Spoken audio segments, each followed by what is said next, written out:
Welcome to the Daily Brew Podcast. We got Evan Wagner here, CSCS, Strength Director at DST San Antonio, part-time DJ, follower of Christ, all the above. Any other alphabet soup that goes with your name? Anything? Any other certs? Hopefully one day professional dancer slash DJ. Maybe amateur golfer like you're interested in doing. Amateur golfer is all we can ever hope for. Yeah, amateur at best. So today we just wanted to do a semi-shorter episode with our staff here at DST, and we kind of wanted to go over what we call Equip, Encourage, Empower. It's the Triple E, one of our pillars here at DST, and I just kind of wanted to pick Evan's brain about why we have that in place, what we use it for, how it affects our athletes, things like that. So, Evan, what do you think about the Triple E process that we use here at DST? Yeah, definitely. We know, of course, Lee enjoys like acronyms and everything like that, and you think like with threes, usually it's a little easier to remember for people, and especially if you're dealing with Triple E, a little easier too. So just something that kind of rolls off the tongue, and it does embody what we do as a company and how we go about our business. First one, equip, encourage, and then empower. So again, with equip, just giving our athletes the skills necessary, and we use that through our principles that we go into, whether it's a trigger focus on the board. Like when you talk to our athletes, I talk to them, the opportunities to do that is definitely cool, because like sometimes it's questions that might not come up in normal conversation, and then we can dive into those things more, and it's more than just like equipping them in their training, but also like how they take care of their bodies and their leadership and things like that with our triggers that we do each month. And then encouraging them, which I'm excited to talk about with you as well, and how we push them to do their best and empower them to go out and make impact on people around them and then their sport. So yeah, I'm looking forward to diving into that a little bit more today. Yeah, so I think that's, which I've talked to you about this before, I think that's something that like Lee is established in our company, is like it's not just a gym without any direction. Yeah. We actually have this mission statement, we have the vision statement, it's all available on our website out there for everybody to see. We have these pillars, we have these focuses, and that's something that's, you wouldn't expect, in my opinion, or things that I've seen that's around at other gyms. Like you don't just like walk around, you don't see trigger focuses on a board, you don't walk around, you don't see what the vision is for the company, you don't walk around and see trainers taking the time to equip, encourage, empower their athletes and staff.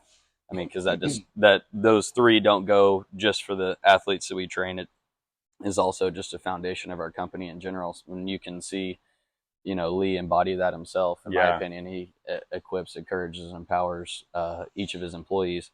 But let's kind of like dive into it just step by step, and we can talk first about equip. And I think that, one of the ways, or we equip our athletes in several ways, but one of the ways that we equip our athletes is using the trigger focuses, and of course equipping them with not only knowledge that we know, but I mean, they might have an idea, they might have an understanding, but I feel like we're better preparing them for their day-to-day life, for their nutrition, for their periodization, for mindset, physical, and nutritional. So we have a focus on each of those every single month, but we're equipping them in a way that other people, in my opinion, definitely aren't, by giving them these resources and this knowledge that in turn we get from Lee and from the rest of our company. And like what is another way that you think that we equip our athletes? Yeah, one of the things that I think it kind of goes into the 3 E's. It comes to fruition within all of them, but like when an athlete can talk about why we do what we're doing, or like share it with someone else. Like for example, the other day when we were in a director's meeting, we were talking about one of the locations. Somebody came in to lift, and I think it was like let's say a recruit or somebody that was just taking a peek at the school. And the kids that had already been part of DST were like showing him how to do it and like rundown of everything, like this explaining it. It was like they were their own little mini coaches. Yeah. And I think and that just goes with the culture. Yeah, the culture. Like the culture is being set that other places don't have. It's because we have these principles, it creates a culture, and seeing that culture through our athletes that we train is pretty cool to see.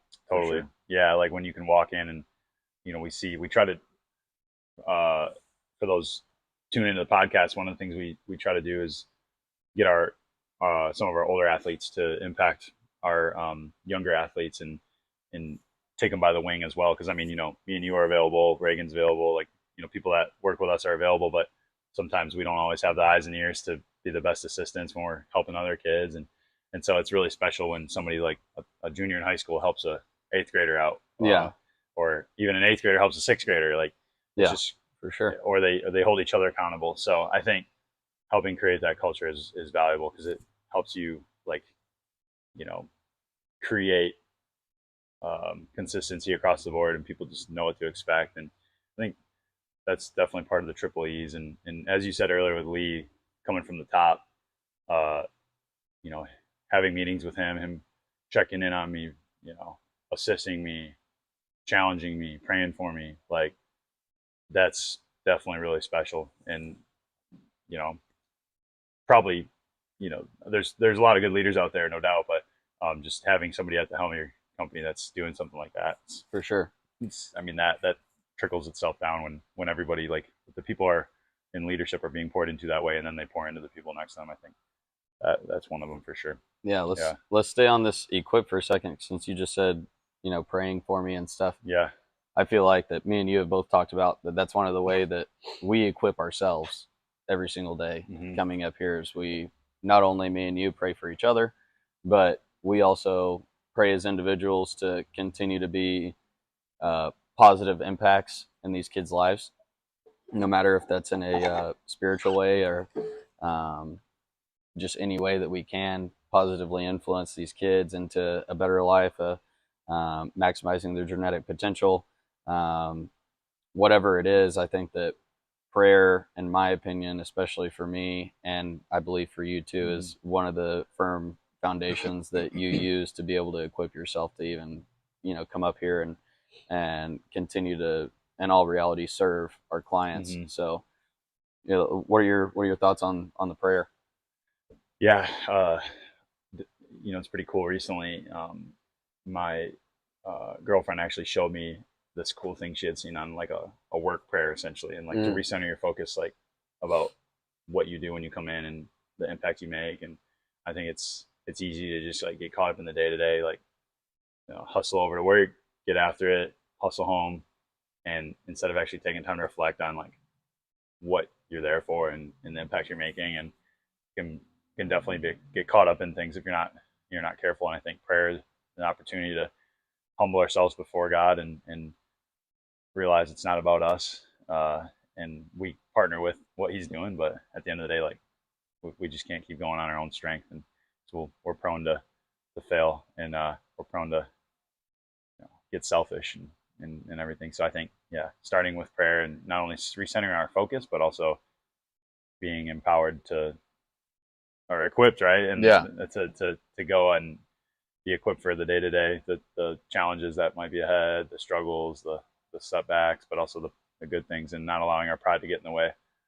So I think, the Holy Spirit definitely like not only empowers us, but also like humbles us. And I think that's, as a leader, that's my goal, is I want to be humble enough for correction, but also be bold enough to lead well. And that's been my prayer for sure a lot. And then like we talked about, is praying for our athletes, and not only that they might encounter Christ and understand the gospel and follow Christ, but also like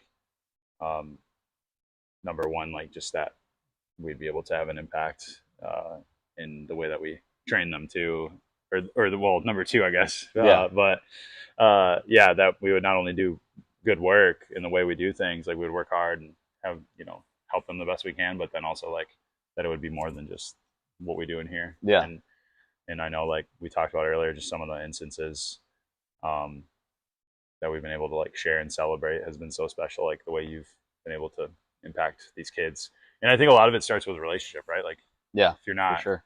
if they don't respect you or care about you, like, it's going to be really hard to have much meaningful conversation other than telling them what to do in the weight room, right? Exactly. So, And I think that goes along with now moving on to kind of the second step of it is the encouragement is without us being able to encourage these kids and actually cultivate a relationship that's meaningful, uh, these opportunities to be able to witness, to be able to grow, to be able to strengthen our athletes in whatever aspect wouldn't be available.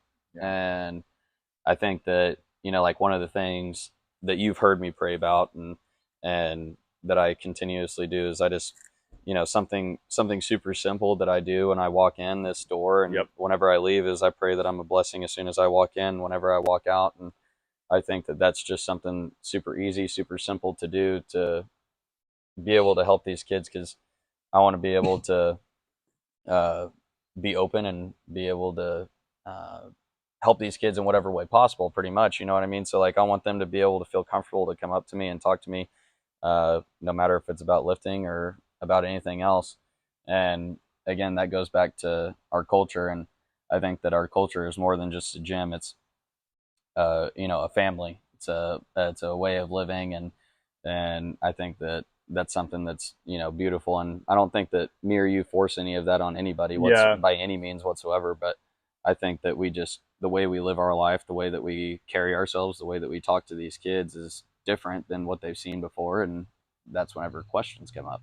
So I think that one of the cool things, which you can talk more about, is the encouragement cards that we do. Yeah. So that's something like I remember, of course, your parents, whenever you graduate high school and you send all these graduation things to people and your parents are like, make sure and write a thank you note, make sure and write a thank you note, or, whatever. Like, even though it's kind of like, seems like it's like time consuming or something like that, seeing an actual handwritten note that's like meaningful to that person. In our case, we write them to our athletes. I think it really makes a world of difference. What do you think? Yeah, totally. And kind of like what you said earlier about an opportunity to have a blessing, even just like one moment that day or one person, like, and I think what you said too is it's like that's our, like, us being Christians, not saying that like like across the board everybody has to be that way, like everywhere here or whatever, and that's not, like it's at the core of our principles, but that, like, I know we're speaking specifically to who we are, right? Like in our walks. But it's like, it's such a great opportunity that is supported, like in a place that we can be at where, it's like more than just like the athletes. And I think that's so special. And like our principles are built on those foundations, and the encouragement cards being part of that, right? Like, yeah. Building those relationships. And I think you do such a nice job of, and I know this is like a heart of yours, is like using your marriage to grow people and impact these kids, and they get an opportunity to see a guy that's like crazy in love with his wife and wanting to like serve her and love her well, and yeah, like for sure, lay down his life for her, and hopefully that's like, even that in itself is an impact, and just the way we live our lives. But then you create structure, and you ask for, the way you do things commands respect, and you hold these kids to standards, but you also care about them enough to where they actually would want to come to you and talk to you, like they enjoy you, and then they like us, and that's the hope, right? And I feel like that I've had like a lot of coaches to learn from in my life. You know what I mean? Like, I've had a lot of coaches that are just jerks, and I've had coaches that have made meaningful impacts in my life. And one of the things that my parents used to tell me when I was a kid is, they used to say that they're not a picture perfect marriage, but you can always learn. And one of the things they said was, take everything that we do that you like and repeat it, and take everything that you hate about what we do and throw it away. So that's how, in turn, they were teaching me to become better parents than what they are. And so I think that I've really taken that to heart, and not only a family aspect, but in a life aspect, because I've taken things from so many coaches that I've played for in my life, and I've taken so many good things from them, but I've also experienced so many bad things. I try my hardest not to repeat those bad things, but like I'll see, you know, myself repeating these things from like my JUCO coach, like when I'm doing catching lessons or whatever, and I'm doing fun competitions. I'll make the loser do a punishment because one of his catchphrases was "It pays to be a winner," which that's a Navy SEAL thing, and I bought into that when I was in JUCO, and I thought it was awesome. But one of the things that he did was he never punished us to where he didn't do it himself. So he would literally say, "Okay, like you guys have this, this, and this. You got to do it in this time. You got to run, log roll, whatever." And our coach, who's 50 years old, is literally doing it right there. And so I respected him for that. And I was like, wow, I've never had a coach in my life that would actually wake up at 5 a.m. and run 3 miles with us and look over at the next guy, say, catch up, buddy. You're getting beat by a 50-year-old. And so, like, the punishment will be like, I let them choose it. They'll be like, 10 push-ups or whatever. So I'll pump out 10 with them. Or they'll say like a minute plank, and I'll do a minute plank with them. I don't want them to ever see me punishing them without me going through it with them, because I think that just creates another dynamic, another level of respect. And I think that these things that I've learned from my coaches, these the negative things, I just try my hardest not to repeat them, and I try my hardest not to handle situations in a way that would negatively impact these kids' lives. And it's hard sometimes, especially now actually being in a coaching role. You can understand where some frustration arises. But growing and which it's going to be a lifelong thing, but growing and every aspect of being a coach is forever. We're constantly growing to be better men, and constantly growing to be better coaches. So I think that these foundations that, like what you're saying, that are laid out right here, are ways to help guide us so much. And having that other mindset is just take the good, keep it, throw away the bad, is one of the things that helps me a ton. Yeah, especially in thinking about like encouragement cards again, like pointing out those things, those good things for our athletes. Like when you see those kinds of things, like hey, I love the way you're doing this, like your hard work, like despite your injury or whatever it might be going on. Like I think definitely, like you said earlier, a handwritten note for somebody when they're going through something or celebrating success, right? And showing that we're in there and we actually care. And like like you said, with the discipline element of things, like you're in it with them, you're invested in it. And regardless of where it takes us in our life, like whether it's strength conditioning or not, like an opportunity to know how to like lead people and impact people, I think is so valuable. And those kinds of things mean so much. I think it's so cool too that like whenever we hand those encouragement cards out, like a lot of our guys that are veterans up here, they know what it is. Yeah. They've seen them passed out and stuff like that. And so to see like a switch just flip on their face, because, like I'm not going to say any athletes' names or anything, but just like seeing like one of the recent ones we passed out, seeing an actual light bulb turn on that kid's face. And like, it's like, he's like, this is for me. It's like, heck yeah, man. And and he's like, can I read it right now? It's like, yeah, dude, whatever you want. You can read it here, you can read it later or whatever. And he's like, thank you, coach. Thank you. Like, that's just like the coolest thing ever, just seeing kids like actually, get so happy and encouraged from those cards. Totally. And it's very rewarding to see those processes happen.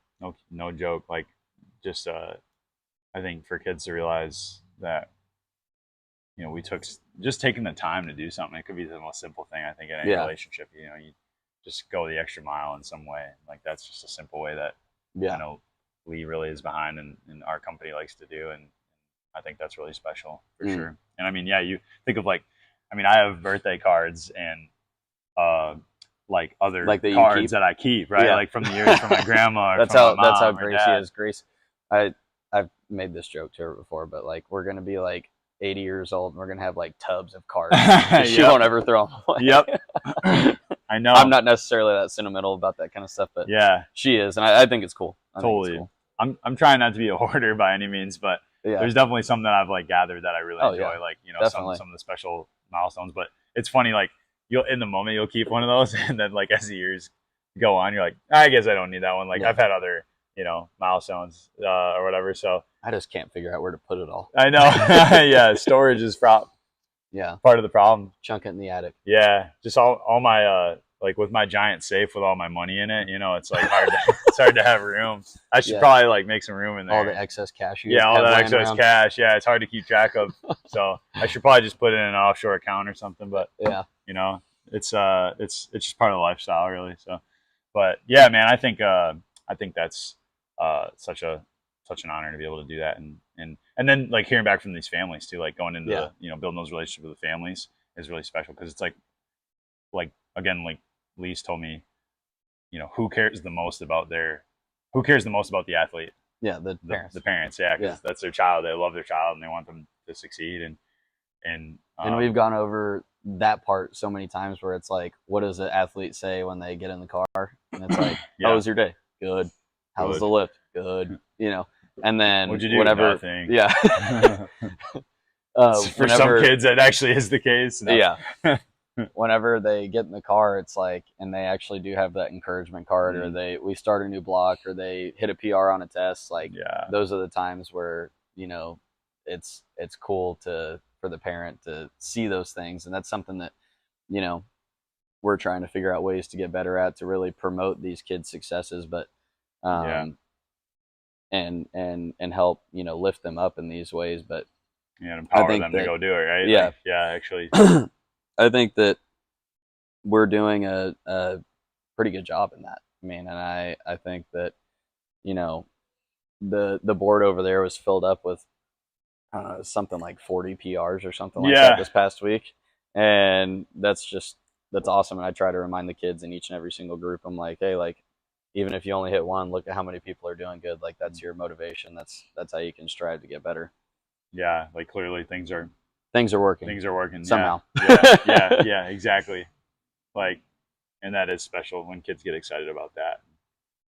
I know it's hard when they're young, because it's like naturally they're going to get stronger, bigger. They're going to get better at things, but at least like they can see like, hey, there's changes happening. Like, especially for our kids maybe that are late bloomers or injuries or things like that. So I think the last E, the empower, is like kind of like maybe one of the most important ones, but it's also one of the What time is it? Yeah, backwards hat time. It's turn up 30. Yeah. I think 2 turns up. The empower thing is like, it's a fine line for me, because I'm trying to personally find the balance of, like, you hear, like, especially our younger group, I don't know, generations have changed. And so it's like, you want to empower these kids and help them believe in themselves. But then there's also like so many times where too much confidence might be a bad thing. Yeah, right. And like, I think that not let them think that they're him too much. Yeah.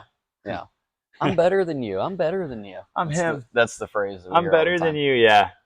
So I love your impression of those kids too. It's great. I'm better than you. Yeah. We gotta. You're dust, pal. What are kids saying now? The him Kardashian.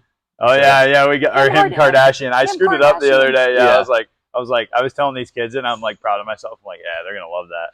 And I was like, dude, I didn't even say it right. I said him Kardashian. It's supposed to be him Kardashian, or him possible, as Natalie came up with. I was like, heck yeah, him possible.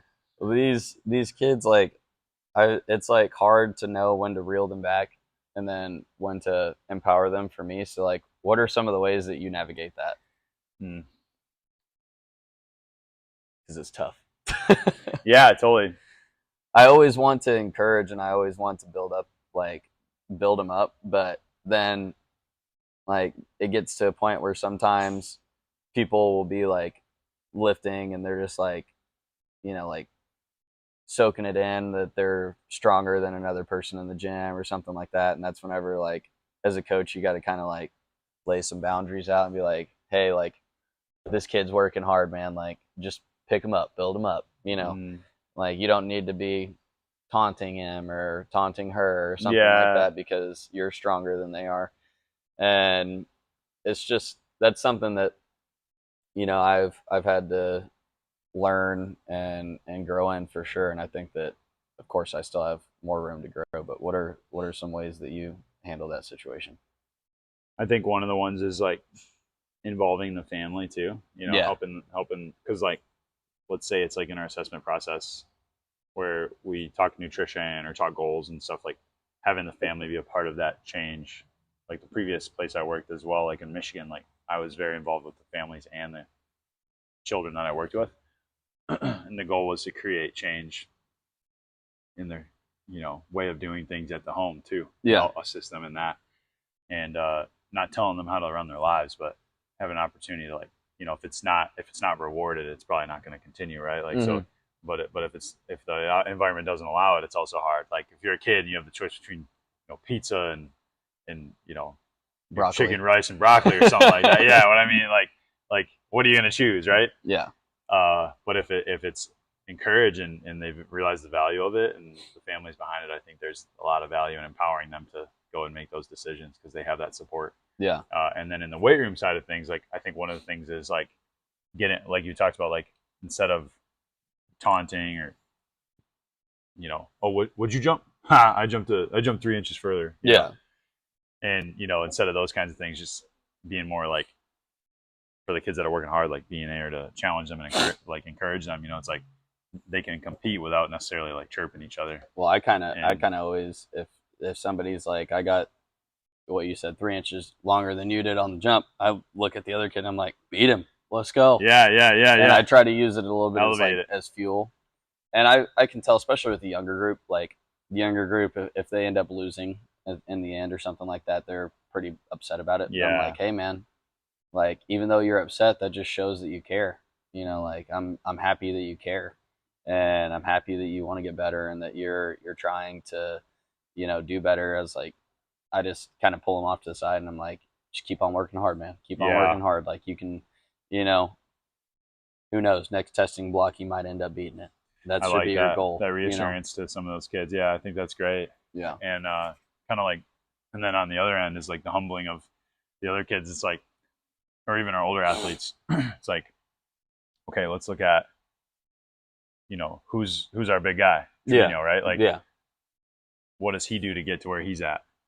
You think he just comes in and screws around? Like, no, he puts in like a stupid amount of work. for real. And like a lot of these guys or guys and girls that like get to these levels, a lot of times they're grinding for it. Like, you know, and these people on social media and stuff, like, you know, there's a lot of work they put in outside of. I'm glad you brought that up. We talked about it yesterday. Yeah. Keep on going. Yeah, exactly. Because these kids are on social media. They're on YouTube all the time. Like, it's like, which is not a bad thing always, but like what it creates is this, like, you know, you see one kid in a million across the country that is excelling at this level. Yeah. When there's so many other kids that are doing a great job and you might be included in that. And like, you just see this and that's like what everybody compares themselves to. Like, I think it, you know, on social media, like makes it a lot easier for you to find those like diamond in the rough, like people that are just balling out. 100%. And then you compare yourself to that and you realize like there's so much good talent out there. Yeah. But then you also look at it like, I think a lot of people look at it as like it's just an overnight thing. Yeah.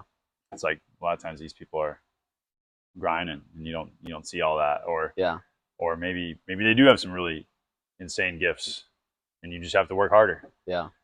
Or for all of our weightlifting YouTubers, bodybuilding, they might be cheating.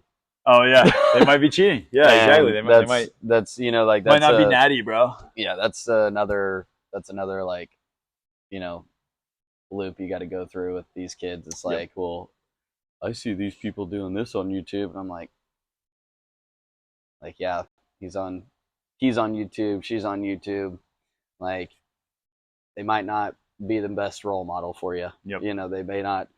It's if somebody's, you know, slamming a bunch of processed food and has weighs 240 pounds and has a 6-pack on top of their, you know, big stomach, there's probably something else going on there. Yeah. So yeah, right. And like we have so many guys that like get caught up in that. Yeah. Wanting to be the biggest, and like, you know, it's a natural thing to like want to build muscle. For and, sure. like, You want to strive for know, more, yeah, but it's and, just like, but I think a lot of these dudes just get caught up in like what everyone else looks like, you know, and it goes on both sides, girls and guys, but like, it can be really easy to cheapen the work you've put in and realize where you're at and the progress you've made. And that ties into the genetic potential that we go by. Yeah. And that's not saying like, because we have some kids up here that may not ever be just freak athletes, but they can strive for so much. And they're, even though like, let's say that a kid's undersized, you know, relatively older or something like that, and we're saying, you know, like our goal is to maximize the genetic potential. Well, they're maybe not, like, negative mindset might think like, oh, well, I'm still never going to be that big. You never know, man. You know, like your maximum genetic potential is a lot more than what you think it is. And, you know, with hard work and with all this persistent dedication that you're saying, like, there's so much more that's achievable that you don't realize is achievable. Totally. And I don't think that I've ever reached that potential. I don't think so. And, you know, I'm not sure how many people really do. You know, it's another diamond in the rough situation, but it's, you know, encouraging these kids to realize like, hey, like, let's worry about maxing you out before you try to strive for somebody who's maxed themselves out. Totally. Yeah. Like what are the small intangibles that we can do to get you to where, you know, at least the best of what we think you can get at, right? Like the maximizing the individual's genetic potential in every sport is, what are you know, what are areas you can do to get better at this? Like, are you sleeping the best you can be? Are you eating the best you can do? Are you training consistently? Are you resting properly? Are you you know, doing the things that they're simple, straightforward things. They're just hard to do well. Are you slamming Coke Zeros? Yeah. Like yesterday. Yeah. Yeah. That was so funny. It's like just absolutely need it. Yeah. Just like neither of us are nutritionists. Yeah. I don't think Coke Zero is probably the best option for you. Or Diet Coke, whatever you want to say.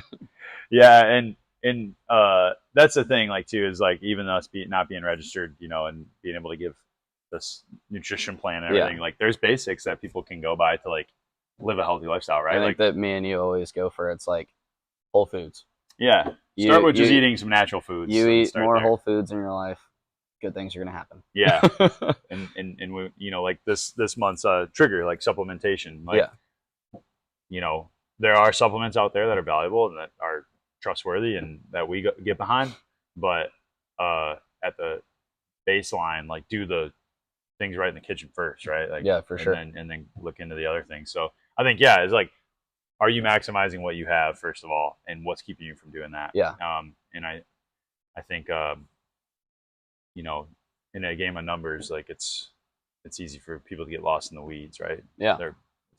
We talk to people a lot of times about like, you know, if you see this like weight, velocity, whatever it is, but if it's starting to trend, that's what we want to see. There's going to be ups and downs. There's going to be months, days, whatever, but is it trending upward over time? Yeah. I think that's one of the big things. And I think that's the key to life and sports and whatever you want to put that in general. It's like there's highs and lows and whatever it is, and it's, you know, how even can you stay? Yeah. Because if you're just sitting here riding the highs, the low is going to hit you hard. If you're sitting here riding the lows, you're never going to reach the high. Mm-hmm.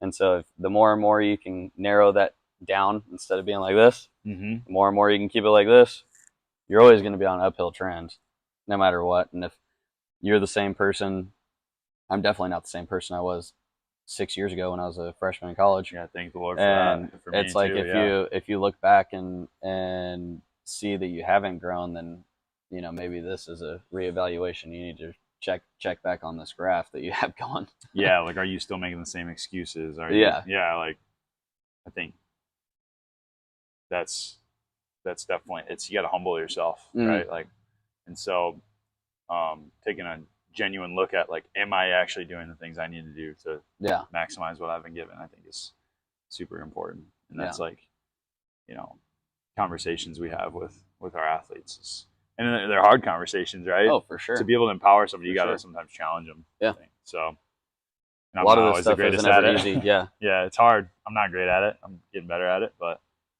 I think it comes down to like, you know, caring, right? Like, yeah, when somebody knows that you actually care about them, you work hard for them, you yeah. want them to succeed. Like, they're willing to get behind that a lot. And that's more. that respect level that I think that a lot of our athletes have for both of us. Yeah.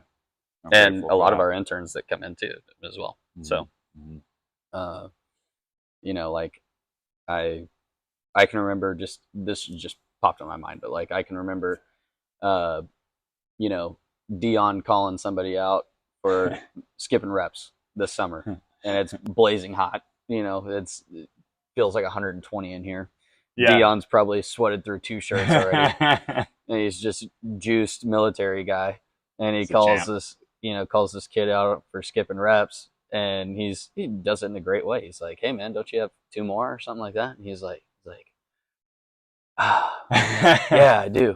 He's like, "All right, man, let's get back after it. Let's go." Heck yeah. And that's pretty cool too to see the level of respect that a lot of our interns get to whenever they truly buy into our culture, buy into the process. Like these kids buy into them as well. So. I love that. Especially, it's been seldom where I've had to actually like get on people for the way they act with the interns too. Yeah, for sure. I feel like a lot of times the kids, they know not to go there. Yeah. You know what I mean? Like, and they're really sad when they leave. yeah, which is so cool. Yeah. We've had some really solid ones, and you know, people that, you know, what happened to so and so, like, and so, and that's a product of our principles too, right? Like we want to teach them our principles and how to coach well, what it looks like to be a coach, what, you know, your philosophy, your mentality, how you treat people. Yeah. And you know, it's valuable to be knowledgeable about your field for sure, but at the end of the day too, like, how are you leading people? Yeah, 100%. Are you humble to grow and things like that? So, yeah, it's been nice to see that, how they respect us, and then also how the athletes respect them. Yeah, and we create that. I think that, like, or what do you think would be the easiest ways to describe these 3 E's? Like, what are 3 other words you could use that would be like, you know, I empower by doing this, I encourage by doing this, I equip by doing this? I think certainly being, you know, building up our athletes, like it takes, you got to lay foundation. Yeah. You know, like, I guess the word building up, you know, like raising up, right? Like, yeah. Like, kind of, if you look at like our manifesto, we have our piers, pillars, and our penthouse. And I think to be able to create a structure to build up an athlete, like, I think the triple E's go into all that, like what it takes to actually construct, you know, a quality life in an athlete. Like, you need those foundations. And so it's like, you know, like we said, that you when you're putting in a building, you build the piers, you take care of the foundation first, because everything, you know, if you're relies on that, you build your life on a firm foundation, right? Like, you know, build on sand, it's gonna get washed away. Yeah. Build on rock, like, you're gonna be solid for sure. And so I think doing the small things really well, and starting with that, and then getting into the glitz and glam, you know, the you know, having good foundational principles you go by, and then building from there in the things that culminate to, you know, let's say their senior year, they're getting picked up, they're getting drafted, whatever that looks like. Like, there's steps that, you know, you started, like, for example, I've only been here, you know, a little less than 2 years now, and I get to hear stories from like Mo, Kevin, about like kids that started here when they were 12 and now they're 15, 16 years old, or started in different programs around that time. Yeah, seeing before and after pictures of kids is pretty crazy. It's very cool, because like there's an element of natural, like, you're gonna grow. Yeah. Just by But these kids are growing to genetic freaks. But these kids are, right. Yeah, exactly. And how are we getting them there? Yeah, exactly. They're training, they're working hard, and they love it here. They never leave. Yeah, totally. And like, you see the kids that take it seriously, and like how that works. Like, we've had some really solid transformations, and I mean, 2 kids last year that we had that among others for sure, but like 2 kids that, came in around the same time and ended up both putting on 40 plus pounds and just that's becoming insane. animals. Like, and so a lot of that was the hard work they put in outside of the gym too, like eating and things like that. But, our goal was to challenge them and put them in positions to do that well. So, it's, I think build up is just another great word for that. Build up, rise up, whatever you want to, construct. Like, yeah. I think for me, it's, I equip myself through prayer, and through communication. And I think that, that applies to our athletes too, because I pray for our athletes all the time. And, I'm a kind of person that doesn't really think that prayer has to be super, super intense, super long conversations. It could just be, Lord, bless this player today, bless this person, help me lead them. And that's it. I think that just times of thanks. And I think that I equip myself by doing that. I empower myself and others just by my way of leadership, I think. And like what you're saying, the level of respect that I show and that I give. And I think that that's empowering in itself, and also being willing to talk about my testimony, because it's my testimony is pretty crazy, and like just the series of events that happened through college in my life, and I think is encouraging to kids. And I get asked all the time, like, where did you go to school, how did you do, what did you do? And I don't have the coolest success story ever, but I think that it's, looking back at it now, I can see a lot of success in a lot of different ways other than baseball. And especially just your willingness to continue to push through. Yeah, for sure. A testimony in itself. Yeah, for sure. And I think that's like, I was talking to an athlete the other day, and I actually had a chance to pray with him, which is really cool. Yeah, nice. And it's like, baseball is a game, and I love it, and it was a lot of fun, but I learned a lot more than just baseball because of baseball. I learned how to be a man, how to persevere, how to be dedicated to a process, and I think that, like, I told you brought up marriage earlier. It's like, if we're, my belief is that we're called to be as much like Christ as possible. We're striving for this greatness. And so I want my marriage to be great. I want my career to be great. I want my impact to be great. I want my leadership to be great. And if I'm called to, love Gracie like God loved the church, that's probably never humanly possible for any of us to achieve that amount of success. But why not go for it? Yeah. Why not try? Yeah. And what's the worst that can happen? A great marriage? That sounds sick. So, like, yeah. So I think that, like, I try to empower these kids just by being me, and by encouraging them to be them, because their identity is more than whatever their sport is. Yeah. Their identity, and in my opinion, what's most important, what God says they are, is a lot bigger than baseball. The word baseball. It's a lot bigger words that you could use to describe a person. Yeah. And I think that equip, encourage. I encourage athletes just by trying to build them up. Yeah. Trying to talk to them. Try to, again, cultivate a relationship. Continue to grow in our culture. Make our culture known. Which I think both of us do a great job at. And I think that those are just, would be like my kind of 3 ways. And of course, I think that blends in with your answer. Is just, we have it right there set up for us. It's set up for a lot of success.